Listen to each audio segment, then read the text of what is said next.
एक छोटे से गांव में जिया नाम की एक नन्ही और जिज्ञासु लड़की रहती थी। जिया को रहस्यमयी और डरावनी कहानियां बहुत पसंद थीं। एक दिन उसने सुना कि गांव के पुराने पुस्तकालय में एक पुरानी और रहस्यमयी किताब है जो पढ़ने पर जीवित हो जाती है। किताब के बारे में कई डरावनी कहानियां प्रचलित थीं, लेकिन जिया ने तय किया कि वह इस रहस्य को सुलझाएगी। जिया ने अपने कुछ दोस्तों के साथ पुस्तकालय का दौरा करने का फैसला किया।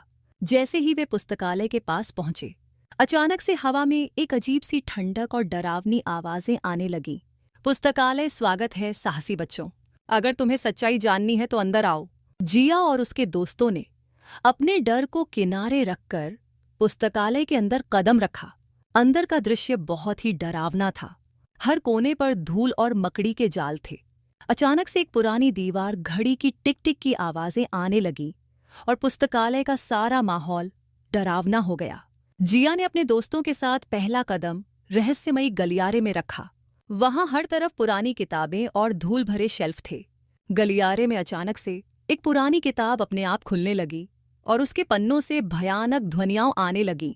जिया ने अपनी हिम्मत जुटाकर उस किताब को बंद किया और उस रहस्यमयी ध्वनियों का स्रोत खोजने की कोशिश की। जिया और उसके दोस्तों ने आगे बढ़कर पुस्तकालय के डरावने कक्ष में कदम रखा। वहां हर तरफ पुरानी तस्वीरें और चित्र लगे हुए थे। एक चित्र में एक बुजुर्ग व्यक्ति की तस्वीर थी जो अचानक से जिया को घूरने लगी। जिया ने देखा कि चित्र की आंखें जीवित हो गईं और वह व्यक्ति बोलने लगा। चित्र इस पुस्तकालय के रहस्यों को जानने के लिए तुम्हें साहस दिखाना होगा। जिया और उसके दोस्तों ने अंततः पुस्तकालय के तहखाने का रास्ता खोज निकाला। तहखाने में हर तरफ धुंध और अंधेरा था। वहां भूतों की छायाएं दिखाई दे रही थीं। जिया ने अपनी हिम्मत जुटाकर तहखाने का दरवाजा खोला और देखा कि वहां कई भूत और आत्माएं कैद थीं। उन्होंने जिया से मदद मांगी और बताया कि इस पुस्तकालय में एक खतरनाक शैतान का वास है जिसने उन्हें कैद कर रखा है। जिया ने अपनी हिम्मत और दोस्तों के साथ शैतान का सामना किया। शैतान एक भयानक और विशालकाय आकृति में प्रकट हुआ।